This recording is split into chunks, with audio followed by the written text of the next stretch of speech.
प्रिय छात्रों, आज मैं आप लोगों को शरणागत पाठ पढ़ाने जा रहा हूँ। इस पाठ के लेखक हैं वृंदावन लाल वर्मा। इस पाठ में हम लोग देखेंगे कि किस प्रकार से शरण में आए हुए व्यक्ति की रक्षा करने के लिए इसमें जो बुंदेला नाम का आदमी है वह अपने साथियों से लड़ने के लिए तैयार हो जाता है। पहले के समय में जाति, धर्म इत्यादि को लेकर के हमारे देश में जो सांप्रदायिकता, छुआछूत, ये सब जो फैला हुआ था, उसके कारण लोग किसी विधर्मी को अपने यहाँ शरण नहीं देते थे। लेकिन जो राजा होता है वह सबका होता है, सभी धर्मों के लोगों का होता है। राजा के लिए जाति और धर्म कोई मतलब नहीं रखता है। राजा का काम होता है सबकी रक्षा करना। लेकिन इस पाठ में देखेंगे कि जो व्यक्ति है जिसने एक कसाई को शरण दी थी, वह राजा है नहीं। लोग उसे राजा कहते हैं और वह इससे खुश रहता है और अपने आप को राजा ही मान लेता है। लेकिन वास्तव में वह राजा है नहीं। और राजा कहने के कारण वह खुश होता है। और उसने जब एक कसाई को अपने घर शरण दे दी तो अंत समय तक वह उसकी रक्षा करता है। तो यह हमारे देश में सदियों से चला आ रहा है। बहुत सारी पौराणिक कथाएं भी हैं जिसमें यह देखा गया है कि शरण में आए हुए की रक्षा के लिए हमारे लोगों ने अपनी जान तक की परवाह नहीं की और उसकी रक्षा की। बहुत सारी छोटी छोटी कहानियों के बीच में जाने के लिए समय नहीं है, लेकिन आप लोगों ने किंग शिवी, राजा शिवी की कहानी पढ़ी होगी कि उन्होंने एक कबूतर की जान बचाने के लिए अपने शरीर का पूरा मांस दे दिया था। गौतम बुद्ध की कहानी में भी आप लोगों ने देखी होगी कि किस प्रकार से उन्होंने एक पक्षी की रक्षा करने के लिए अपने मौसेरे भाई देवदत्त से जूझ गए थे। तो खैर जाने दीजिए, हम लोग आते हैं इस पाठ में। इस पाठ में रज्जब नाम का एक कसाई है जो जानवरों का मांस बेचता है और वह जब अपने घर लौटता है, रास्ते में उसकी पत्नी बीमार हो जाती है, रात हो जाती है, तो वह बहुत सारे हिंदुओं के घर ठहरने के लिए आश्रय मांगता है, शेल्टर मांगता है, लेकिन किसी ने नहीं दिया। इसलिए नहीं दिया क्योंकि वह पेशा से कसाई था और धर्म से इस्लाम था। तो अंत में वह बुंदेला के घर जाता है और शरण मांगता है। शुरू में बुंदेला भी उसे शरण देना नहीं चाहता है, लेकिन जब उसने कहा कि मैं एक राजा के घर आया हूँ और राजा का काम होता है शरण देना, तब उसे अपने व्यवहार, अपने कर्तव्य का ध्यान आया और उसने उसे शरण दे दी। और शरण देने के कारण क्या हुआ, वह कहानी आगे हम लोग देखेंगे। अंत में जब उसे कुछ गुंडे रास्ते में घेर लेते हैं, उसके ऊपर आक्रमण करते हैं, तो वह उसकी रक्षा करता है। तो आइए आगे देखते हैं।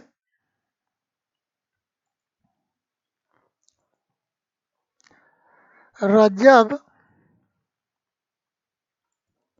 अपना रोजगार करके ललितपुर लौट रहा था। साथ में स्त्री थी और गांठ में 200-300 की बड़ी रकम। उस जमाने में उसकी गांठ में अर्थात उसके पास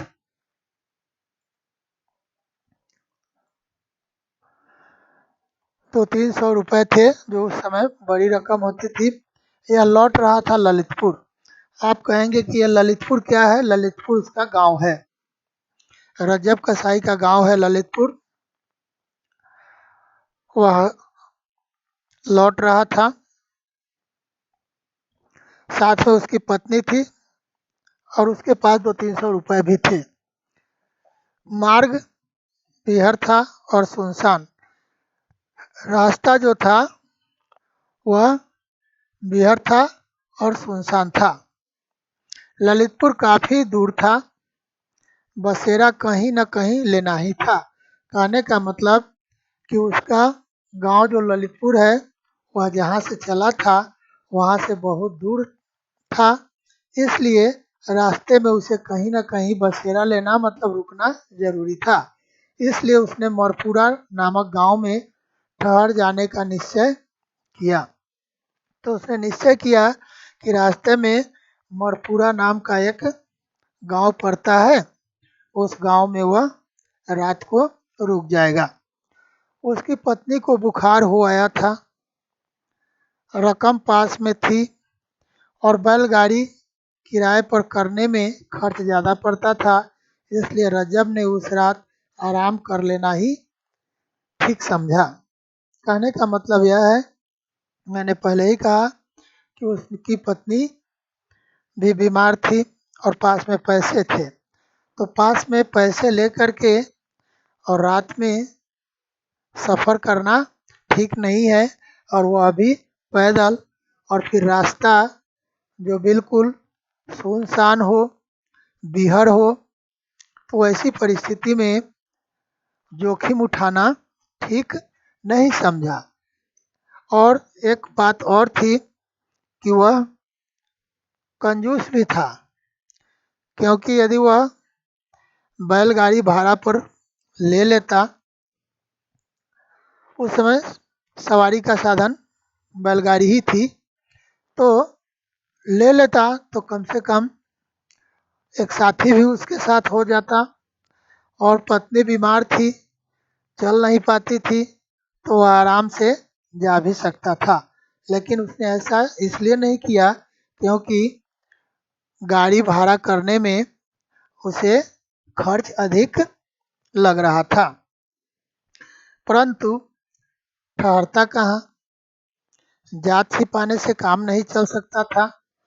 कहने का मतलब यह है कि वो ठहरे कहाँ और अपनी जाति छिपाएगा तो काम चलेगा नहीं, क्योंकि वेशभूषा से भी आदमी पहचान जाते हैं कि वह किस धर्म का है। फिर और बातें क्या थी, उसकी पत्नी नाक और कानों में चांदी की बालियां डाले थी और पैजामा पहने थी। अब उसकी पत्नी की जो वेशभूषा है नाक और कान में चांदी की बालियां डाली हुई है, पैजामा पहनी हुई है। अब ऐसी परिस्थिति में तो पहचानने में कोई दिक्कत नहीं है। और इसके सिवाय और भी कारण था कि वह अपनी जात नहीं छिपा सकता था। प्रश्न होगा कि वो अपनी जात क्यों नहीं छिपा सकता था? तो सबसे बड़ी बात है कि वेशभूषा भी उसका वैसा ही है, पत्नी का वेशभूषा वैसा ही है। और उसके अलावा भी कारण क्या है कि जिस गांव में वो ठहरना चाहता था उस गांव के लोग उसे पहचानते भी थे। अब आप कहेंगे कि उस गांव के लोग क्यों पहचानते थे? तो इसलिए पहचानते थे क्योंकि वह उस गांव में बहुत से कर्मण्य और अकर्मण्य ढोर खरीद कर ले जा चुका था। कहने का मतलब कि वह उस गांव से कर्मण्य मतलब काम करने लायक और अकर्मण्य मतलब काम न करने लायक ढोर मतलब जानवर खरीद कर ले जा चुका था। तो कई बार वह आकर के उस गांव से जानवर खरीद कर ले गया था, इसलिए लोग उसे पहचानते थे। आगे देखेंगे।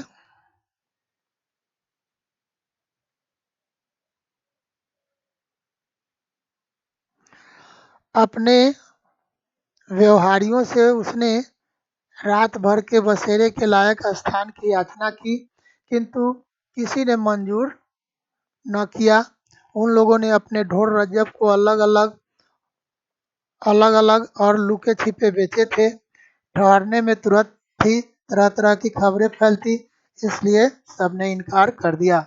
कहने का मतलब कि अपने व्यवहारियों से अर्थात जिन लोगों को वह जानता था, जिन लोगों के साथ उसका अच्छा व्यवहार था, उससे रात भर ठहरने के लिए जगह मांगी, लेकिन किसी ने भी उसे जगह नहीं दी। सबने नामंजूर कर दिया, कहा कि नहीं, जगह नहीं मिलेगी। और इस डर से, क्योंकि जब उसे रात में कोई ठहरा लेगा और कल सुबह यदि किसी को पता चल जाए कि किसी हिंदू ने किसी मुसलमान को अपने घर ठहराया था, तो तरह तरह की खबरें फैलने लगती। और उस समय समाज की ऐसी बनावट थी कि लोग यदि समाज के विरोध में कोई काम करते थे तो समाज के लोग उसका बहिष्कार कर देते थे। तो उस बहिष्कार के डर से, बाइकआउट होने के डर से भी किसी ने रजब कसाई को ठहरने के लिए जगह नहीं दी। गांव में एक ठाकुर था, ठाकुर बोलते हैं जो राजपूत जाति का होता है उसको। थोड़ी सी जमीन थी। देखिए कहानी का दूसरा भाग शुरू हो रहा है। जिसको किसान जोतते थे, निज का हल बल कुछ भी न था। कहने का मतलब जो ठाकुर था उसके पास कुछ जमीन थी और उस जमीन को वह खुद नहीं जोतता था, किसानों को जोतने के लिए दे देता था। निज का मतलब उसके खुद का हल बल कुछ नहीं था, लेकिन अपने किसानों से 2-3 साल की पेशगी लगान वसूल कर लेने में ठाकुर को किसी विशेष बाधा का सामना नहीं करना पड़ता था। तो वह ठाकुर जो था वह जब अपनी जमीन किसी किसान को जोतने के लिए देता तो उसे लीज पर देता था। तो वह करता क्या था कि एक एक साल का जो लगान है वह पेशगी, पेशगी मीन्स एडवांस, है ना। पेशगी मीन्स क्या होगा? एडवांस। तो वह क्या करता है कि आज मैं मीनिंग नहीं लिख रहा हूँ क्योंकि कई बार मैंने ट्राई की, ये मेरा पेन पेन काम नहीं कर रहा है, इसलिए मैं ये नहीं कर पा रहा हूँ।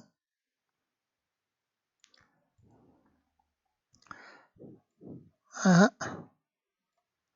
पेन काम ही नहीं कर रहा,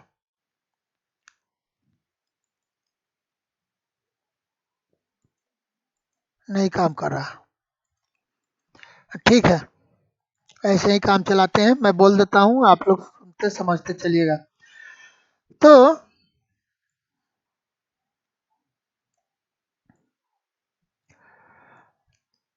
वह क्या करता था 2-3 साल का जो 2-3 साल का जो लगान है वो एडवांस में ले लेता था। छोटा सा मकान था परंतु उसको गांव वाले गढ़ी के आदर व्यंजक शब्द से पुकारा करते थे और ठाकुर को डर के मारे राजा शब्द से संबोधित करते थे। तो ये जो गांव के लोग हैं उसको व्यंजक शब्द से मतलब मजाक के रूप में, व्यंजक मतलब मजाक के रूप में डर के मारे राजा कह करके बुलाते थे। राजा शब्द से संबोधित करते थे मतलब राजा कहकर पुकारते थे। शामत का मारा, शामत मतलब मुसीबत, परिस्थिति, है ना। मुसीबत का मारा रज्जब इसी ठाकुर के दरवाजे पर अपनी ज्वरग्रस्त का मतलब हुआ बुखार से पीड़ित, ज्वरग्रस्त का मतलब हुआ बुखार से पीड़ित पत्नी को लेकर पहुंचा। तो वह ठाकुर के पास पहुंचा। शामत का मारा हुआ वह परिस्थिति का मारा हुआ, मुसीबत का मारा हुआ वह किसके पास पहुंचा? ठाकुर के पास। ठाकुर पौर में बैठा हुक्का पी रहा था। पौर मतलब दालान, जो आगे बरामदा होता है या बैठने की जो जगह होती है उसमें बैठ करके हुक्का पी रहा था। रजब ने बाहर से ही सलाम करके कहा, दाऊ जी एक विनती है। कहा कि एक विनती है। दाऊ जी मतलब भैया। ठाकुर ने बिना एक रत्ती भर इधर उधर हिले डुले पूछा, क्या? ठाकुर ने झट से पूछा, क्या तुम्हारी क्या विनती है बताओ। तो रजब बोला, मैं दूर से आ रहा हूँ, बहुत थका हूँ। मेरी औरत को जोर से बुखार आ गया है। रजब बोला कि मैं दूर से आ रहा हूँ, बहुत थका हूँ और मेरी पत्नी को बहुत तेज बुखार है। जाड़े में बाहर रहने से न जाने इसकी क्या हालत हो जाएगी। ठंडा का महीना है और बाहर कहीं पेड़ के नीचे यदि हम लोग ठहरेंगे तो इसकी हालत और ख़राब हो जाएगी। इसलिए रात भर के लिए कहीं 2 हाथ जगह दे दी जाए। यहाँ 2 हाथ जगह का मतलब ये नहीं है कि हाँ नाप करके 2 हाथ जगह दे दी जाए। कहने का मतलब यह है कि थोड़ी सी जगह दे दी जाए जहाँ मैं रात काट लूँ। ठाकुर ने पूछा, कौन लोग हो? तुम लोग कौन हो? रजब ने कहा, हूँ तो कसाई। सीधा उत्तर दिया। चेहरे पर उसके बहुत गिड़गिड़ाहट थी। तो उसने दया के भाव से कहा, हूँ तो कसाई। ठाकुर की बड़ी बड़ी आंखों में कठोरता छा गई। अब ठाकुर गुस्सा हो गया। बोला, जानता है यह किसका घर है? यहाँ तक हिम्मत कैसे हुई आने की तुम्हारी? अब ठाकुर ने कहा कि तुम्हें पता है यह किसका घर है? तुम्हें यहाँ तक आने की हिम्मत कैसे हुई? रजब ने आशा भरे स्वर से कहा, यह राजा का घर है, इसलिए शरण में आया हूँ। अब सबके सब उसे राजा कहते थे। अब उसने कहा कि ये राजा का घर है और राजा का काम होता है सबको शरण देना, इसीलिए मैं राजा की शरण में आया हूँ। तुरंत ठाकुर की आंखों की कठोरता गायब हो गई। जैसे ही उसने सुना कि इसने उसे राजा कहा, वैसे ही उसकी आंखों की जो कठोरता थी गायब हो गई। कहने का मतलब कि उसका क्रोध जो था वह छूमंतर हो गया। जरा नरम स्वर में बोला, किसी ने तुझको बसेरा नहीं दिया? किसी ने तुझे ठहरने के लिए जगह नहीं दी? नहीं महाराज, रजब ने उत्तर दिया। बहुत कोशिश की परंतु मेरे खोटे पेशे के कारण कोई सीधा नहीं हुआ। उसने कहा कि महाराज मैंने बहुत कोशिश की लेकिन मेरा जो पेशा है वह खोटा है, छोटा पेशा है, क्योंकि मैं जानवरों का मांस बेचता हूँ और पेशे से मैं कसाई हूँ, इसलिए किसी ने मुझे जगह नहीं दी। और वह दरवाजे के बाहर ही एक कोने से चिपट कर बैठ गया। इतना थका हुआ था कि दरवाजे के बाहर ही एक कॉर्नर में बैठ गया। पीछे उसकी पत्नी कराहती कांपती हुई गठरी सी बनकर सिमट गई और उसकी पत्नी को काफी तेज बुखार था, है ना। वह भी कांप रही थी और साथ साथ कराह भी रही थी। एक गठरी सी बनकर कहने का मतलब कि अपने आप को अपने आप में ही सिमट कर, है ना।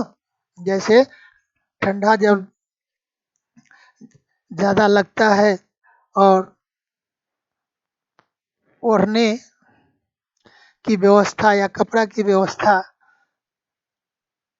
नहीं होती है तो आदमी अपने ही शरीर में अपने शरीर को छिपाने की कोशिश करता है। उस तरह से वह चिपक कर बैठ गई।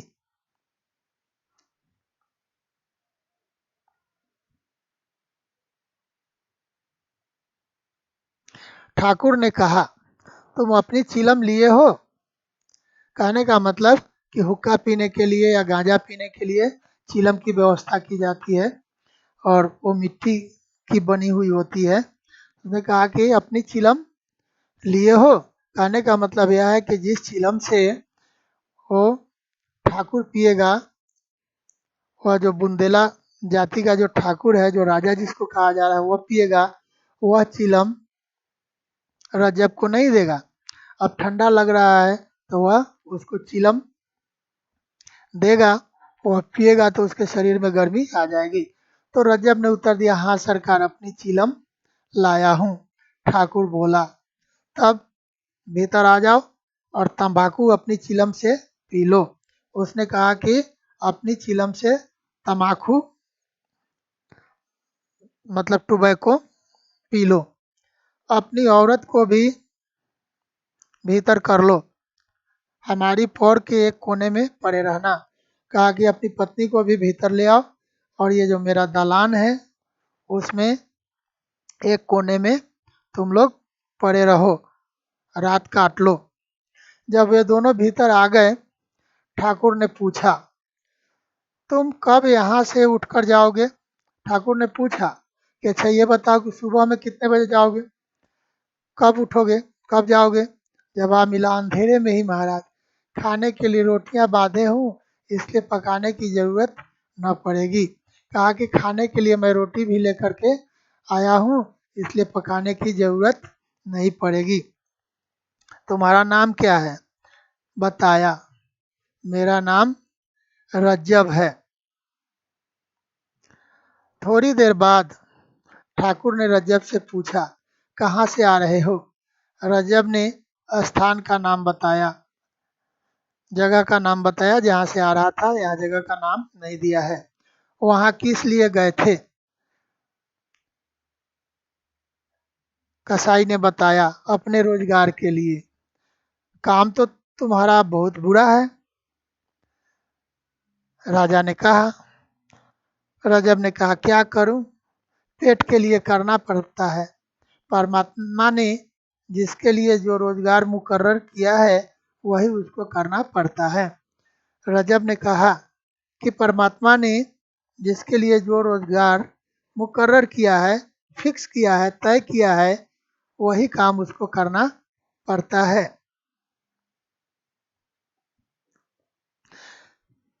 क्या नफा हुआ, मतलब प्रॉफिट हुआ? प्रश्न करने में ठाकुर को जरा संकोच हुआ और प्रश्न का उत्तर देने में रजब को उससे बढ़कर। कहने का मतलब कि ठाकुर को प्रश्न करते हुए भी संकोच हुआ और रजब को उस प्रश्न का उत्तर देते हुए भी संकोच हुआ। रजब ने जवाब दिया, महाराज, पेट के लायक कुछ मिल गया है, एवं ही। कहने का मतलब कि खाने पीने भर हो जाता है। ठाकुर ने इस पर कोई जिद नहीं की, इससे ज्यादा पूछने की जिद ठाकुर ने नहीं की। रजब एक क्षण बाद बोला, बड़े भोर उठकर चला जाऊंगा, तब तक घर के लोगों की तबीयत भी अच्छी हो जाएगी। तब रजब एक क्षण के बाद बोला कि भोर में मीन्स अंधेरा रहते हुए। बड़े भोर का मतलब यह होता है कि सुबह के 4 बजे से पहले का समय। बोला कि उठकर चला जाऊंगा और तब तक उसकी पत्नी की तबीयत भी ठीक हो जाएगी। तो इस वीडियो में इतना ही। अब इसको मैं अगले वीडियो में कंटिन्यू करूँगा। तो जैसा कि आप लोगों ने देखा कि किस प्रकार से उस राजा ने, राजा मतलब ठाकुर ने, वास्तव में वो राजा है नहीं, उसे शरण दे दी इस शर्त पर कि तुम सुबह लोगों के उठने के पहले, लोगों के जानने के पहले यहाँ से निकल जाना।